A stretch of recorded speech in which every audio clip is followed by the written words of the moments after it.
नमस्कार प्रिय विद्यार्थियों, GK by Sanjay sir YouTube channel पे आपका बहुत बहुत स्वागत है। आज है 15 जुलाई और हम महाशिवरात्रि का महापर्व मना रहे हैं। तो महाशिवरात्रि के सभी को हार्दिक शुभकामनाएं। आज हम बात करेंगे कावड़ प्रथा की शुरुआत कैसे हुई।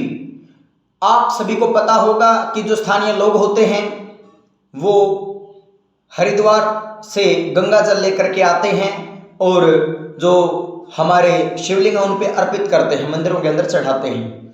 इसकी शुरुआत कैसे हुई, इसके बारे में कहना है काशी हिंदू विश्वविद्यालय के एस्ट्रोलॉजी के एचओडी श्री गिरिजा शंकर शास्त्री।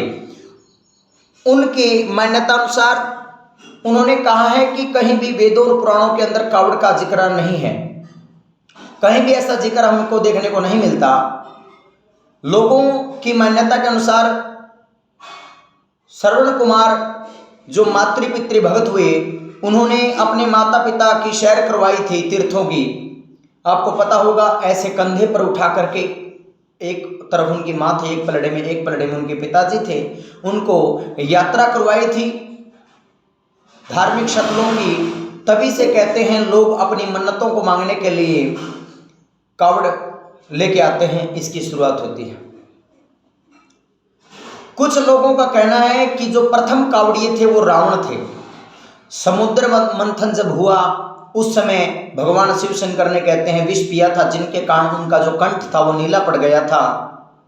तो उनके अंदर जो नकारात्मक शक्तियां उनका प्रभाव हो गया था, उन्हीं को दूर करने के लिए शिव शंकर के अनन्य भक्त थे रावण। तो उन्होंने वो जल लेकर के आए, गंगा जल, और उन्होंने भगवान शिव शंकर के ऊपर कहते हैं जल से उनको नहलाया। इस प्रकार उनकी जो बुरी शक्तियां थी उनसे छुटकारा मिल पाया, विष का प्रभाव खत्म हुआ था, ऐसी भी मान्यता है। कुछ व्यक्तियों का मानना है, जैसे कि सनातन धर्म के आचार्य तिलक, उनका मानना है कि जो प्रथम कावड़िए हुए हैं या कावड़ की प्रथा की जो शुरुआत हुई है वो भगवान परशुराम ने की थी। उन्होंने गढ़मुक्तेश्वर धाम से उत्तर प्रदेश के भागवतपुरा महादेव मंदिर में जल अर्पित किया था। गढ़मुक्तेश्वर से वो जल लेकर के आए और वहां पर जल अर्पित किया था। उनको भी प्रथम कावड़िया माना जाता है, भगवान परशुराम को भी। अब अलग अलग मान्यताएं हैं। बहुत से लोग आज गढ़मुक्तेश्वर से भी गंगा जल लेकर के आते हैं और मंदिरों के अंदर अर्पित करते हैं, शिवलिंग के ऊपर चढ़ाते हैं। कुछ लोग राम को प्रथम कावड़िया मानते हैं। उनकी मान्यता के अनुसार सुल्तानगंज गंगा से वो जल भर करके लेके आए और देवघर स्थित वैद्यनाथ ज्योतिर्लिंग का अभिषेक उन्होंने किया था। इसलिए श्री राम को भी प्रथम कावड़िया माना जाता है। अब अलग अलग लोगों के अनुसार अलग अलग मान्यताएं थी। जो मान्यताएं थी मैंने आपको बताई, लेकिन हम वर्तमान की अगर बात को देखें, कावड़ प्रथा की चलो शुरुआत हुई, अपनी मिन्नतें हैं, लोगों की अपनी मन्नतें होती हैं जिसके अनुसार लोग कावड़ लेकर के आते हैं। लेकिन वर्तमान की मैं बात करूं तो एक बड़े बिजनेस के रूप में इस पर राजनीति भी कहीं ना कहीं हावी है। आप कावड़ लाइएगा, बहुत अच्छी बात है, आराधना कोई बुरी बात नहीं है, आस्था रखना कोई बुरी बात नहीं है, रखनी चाहिए, बहुत अच्छी बात है। लेकिन वर्तमान में देखते हैं जिस प्रकार से, मैं हरियाणा से संबंध रखता हूं तो हरियाणा ही देखूं, वर्तमान में जो गीतों के प्रचलन में शिव शंकर को दिखाया गया है, महादेव जी को दिखाया गया है कि वो नशा करते थे, भांग पीते थे, धतूरा, ये सब, ऐसा नहीं होना चाहिए।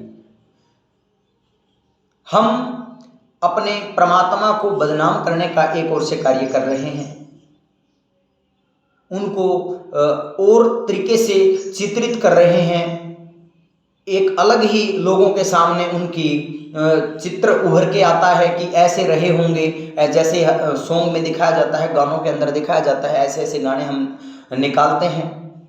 ये नहीं होना चाहिए एक तो भाई।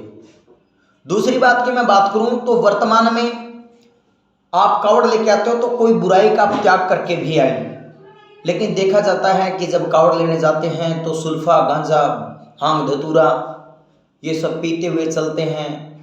नाचते गाते हुए चलते हैं, मस्ती में झूमते हैं। मस्ती में झूमना कोई बुरी बात नहीं है, लेकिन नशे के चक्कर में, नशे के उसमें गर्त में फंस करके हम फिर नाचे, वो गलत बात है।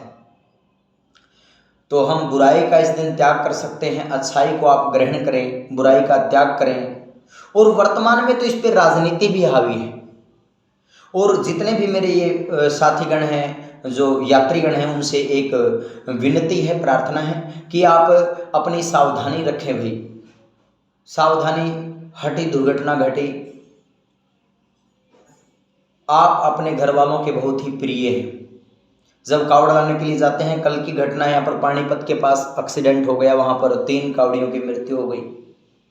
तो ऐसे बहुत से केस, अनगिनत किस्से हैं, बहुत से हमारे भाइयों की जान चली जाती है। तो सुरक्षा का विशेष ध्यान रखें, बुराई का त्याग करें, अच्छाई को ग्रहण करें। आज से 10 वर्ष पहले की मैं बात करूं तो जो रास्ते सुनसान थे, जहां पर कोई एक्का दुक्का दुकान ही होती थी, वहां पर आज हजारों की संख्या में दुकान है। क्योंकि डिजाइनर टी शर्ट्स, कावड़ सजाने का सामान, भगवान को चढ़ाने का, अर्पित करने का मिष्ठान जो है, जैसे कि पेड़े हैं और अन्य मिठाई है, एक व्यापार डेवलप हो रहा है, एक बिजनेस क्रिएट हुआ है, कारोबार काफी बढ़ गया है। इसका दिनों दिन क्रेज बढ़ता ही जा रहा है। अब तो इस पर राजनीति भी हावी हो गई है, जगह जगह विश्राम गृह बनाए गए हैं। और आपकी जानकारी के अनुसार ये और बता दूं कि कावड़िए कितने प्रकार के होते हैं, आपको ये भी पता होना चाहिए। 3 प्रकार के कावड़ होते हैं, सामान्य कावड़, दांडी कावड़ और डाक कावड़। इसमें सबसे कठिन है दांडी कावड़ और सबसे आसान है सामान्य कावड़। सामान्य कावड़ के अंदर रुकते हुए चलते हैं, विश्राम करते हुए चलते हैं कावड़िए जब कावड़ लेकर के आते हैं। दांडी कावड़ के अंदर दंडवत लेटते हुए आते हैं कावड़िए और जल अर्पित करते हैं। और डाक कावड़ के अंदर दौड़ते हुए चलते हैं, जैसे कि एक दौड़ता हुआ चलता है, उसके बाद में दूसरे ने वो कावड़ ले ली, वो दौड़ता हुआ फिर तीसरे ने ले ली, ऐसे। तो उसमें दौड़ते हुए चलते और जब तक वो अर्पित नहीं कर देते तब तक दौड़ते ही रहते हैं। ठीक है, तो ये 3 प्रकार के कावड़ी होते हैं, आपको पता होना चाहिए, सामान्य, दांडी और डाक कावड़। तो इन्हीं शब्दों के साथ यही कहना चाहूँगा कि हर हर महादेव। आप महादेव का ये मंत्र भी उच्चरित करें, उच्चारण करें। ओम त्र्यंबकम यजामहे सुगंधिम पुष्टिवर्धनम उर्वारुकमेव वंदनान मृत्युर्मुक्षयमामृतात्। ठीक है, तो देवों के महादेव आप सभी पे अपनी कृपा बरसाएं, उनकी कृपा दृष्टि हम पर सदा बनी रहे। ये था कावड़ का इतिहास, किस प्रकार कावड़ की शुरुआत हुई, क्या मान्यताएं हैं। लेकिन कहीं भी वेदों और पुराणों के अंदर इसके बारे में कोई लिखित प्रमाण हमें नहीं मिलता है। लोकोक्ति, लोगों के द्वारा कही गई बातें ही प्रचलन में हैं, उन्हीं के अनुसार हमने इसके इतिहास के बारे में जाना है कि कैसे इसकी शुरुआत हुई होगी। तो महादेव आप पे अपनी कृपा बरसाएं, उनकी कृपा दृष्टि सदा हम पर बनी रहे। हर हर महादेव, हर हर महादेव।